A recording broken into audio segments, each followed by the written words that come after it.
start with a short story. Perhaps it'll sound familiar to some of you in the audience. Your parents were not born in Toronto, but you grew up around here. If not in the core, perhaps in one of the suburbs, Markham, Mississauga, Scarborough. You went to school there, you graduated, and then you came into the city core, most likely for university, or for a job, or simply because you wanted to experience life in the city. That's pretty much my story, and I think the story of my generation. And it's a common story not only to Toronto, but to cities all over the world. People are migrating into cities. In fact, over half of the global population currently resides in urbanized areas, and in a few years, over 2/3 of the world will be residing in urban areas. For good reason. Centralized resources mean better access to education, better healthcare, and more economic opportunities. All of the reasons why cities form connections and develop new ideas. Cities further society. All of the reasons why we probably find ourselves here today at this talk in the city. So let's take a look at Toronto. In about 20 years, the population of the GTA is set to increase by 40% to almost 10 million people. We're in the process of growing into a megacity. It's no wonder. Toronto is fantastic. It consistently ranks amongst the top most livable cities in the world based on the essentials, education, healthcare, infrastructure. It also has the intangible, harder to define characteristics: inclusiveness, diversity, the sense of being a small town in a big city at the same time. But the city is getting bigger, and bigger isn't always better. As our population continues to grow, we're starting to see and feel some of the challenges related to this growth, in particular with infrastructure, transportation, social services. The key to addressing these issues lies in understanding urbanism, which admittedly can take a lifetime.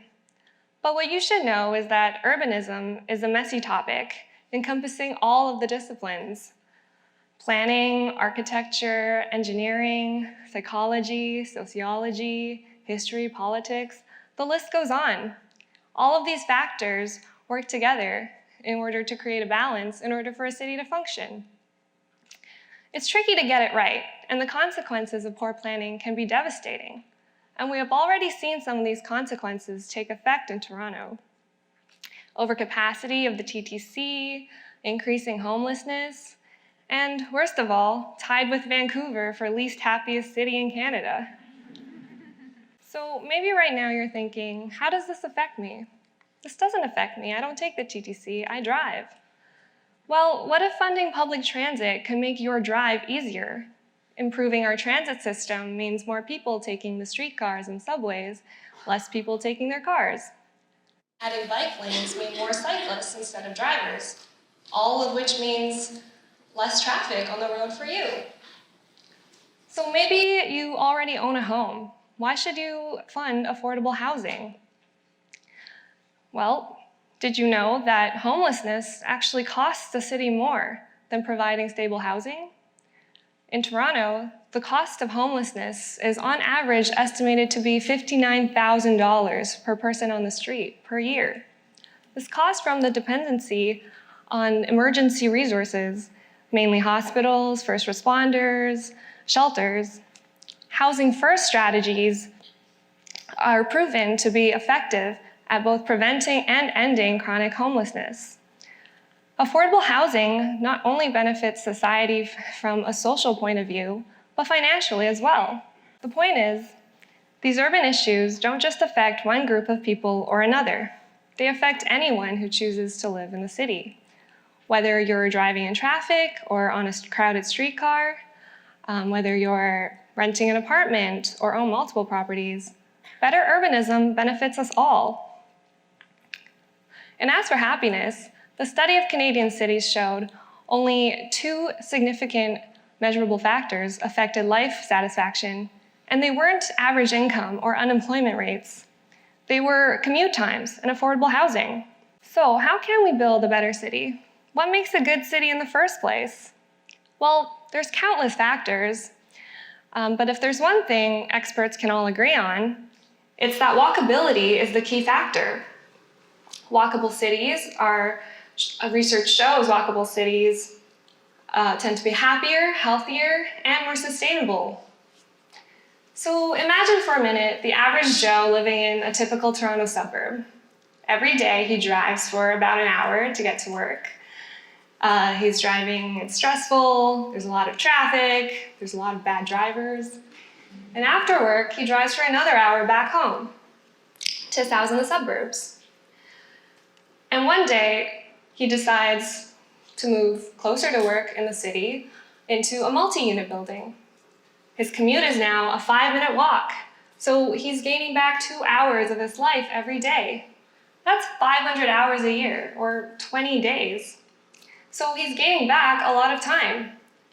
He no longer needs his car or gas or insurance, so he's saving a lot of money. His carbon footprint is also smaller from giving up his car and from switching the type of housing he's living in. Multi-unit buildings are up to 3 times more energy efficient than living in a detached house.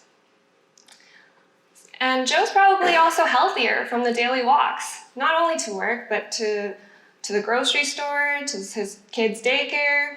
He's probably also happier from the extra free time he's gained to spend with his friends or family or hobbies. And the only real difference here is that Joe's moved closer to where he worked. So if you want to be happier, healthier, more sustainable, you should live where you work, where you eat, where you shop, where you socialize, where you live your life. I think most of us would agree that we would like to be able to walk to work. But what are our current options? Micro units the size of walk-in closets, 1-bedroom condos that don't have a window in the bedroom. Toronto isn't building livable units for habitation. While prices have been drastically increasing, unit sizes and quality have been decreasing. Toronto is building commodities, being bought and sold for profit. And when housing is treated as a commodity, as a commercial product, housing becomes inadequate. And this results in much of what we're seeing today in terms of space and quality. So what can we do? If we take a look at this building height map, you can see the low-rise, low-density greens and blues. These are your typical single-family homes of around 1 to 3 stories, which make up the majority of Toronto's urban fabric. Clustered around the center, you can see the high-rise, high-density buildings in the core. What you don't see very much of, what we're not seeing enough of, is the yellow of the mid-rise, mid-height buildings. These are the mid-sized buildings of around 6 to 12 stories, between the extremes of the high-rise condos and the single-story house. There's a spectrum of sizes, which can house tens or hundreds of units.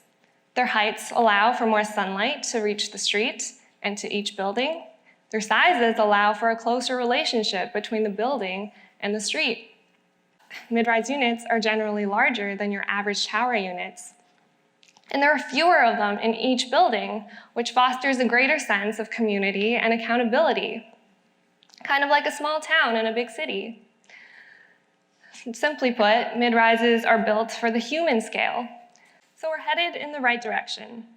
The City of Toronto has adopted strategies and recommendations for mid-rise development by identifying areas where major transit lines, building performance standards to place limitations on the heights of the buildings, to allow for maximum daylight onto the streets. So we know what we should do, but why haven't we built more mid-rises? There's no concrete answer, but there are some tangible reasons.